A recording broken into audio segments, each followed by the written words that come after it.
Salyanda 11 yaşlı Elcan Nəcəfov inyeksiyadan şoka düşərək ölüb. Bu barədə Salyan rayon mərkəzi xəstəxanası məlumat yayıb.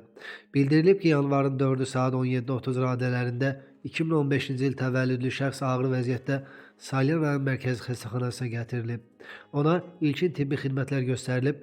Aparılan bütün reanimasyon tədbirlərə baxmayaraq yanvarın 5-i saat 4 radələrində pasiyentin bioloji ölüm faktı qeydə alınıb. Ölümünə ilkin səbəb kimi hipotoniya qeyd olunub. Meyit təşrih olunması üçün məhkəmə tibbi ekspertiza və patoloji anatomiya birliyinin Salyan rayon şöbəsinə təhvil verilib. Qeyd edək ki, Nəcəfov Salyan şəhər 9 nömrəli tam orta məktəbin 5-ci sinif şagirdi idi. Müdafiə Nazirliyi vacib məlumat yayıb. Məlumatda deyilir ki, yanvarın 9-una qədər Pirəkəşkül qəsəbəsi yaxınlığındakı poligonda, eləcə də Ağdərə rayon ərazisindəki təlim mərkəzində istismar müddəti başa çatmış və istifadəyə yararsız olan döyüş sursatlarının təhlükəsizlik qaydalarına riayət olunmaqla məhv edilməsi prosesi həyata keçiriləcək.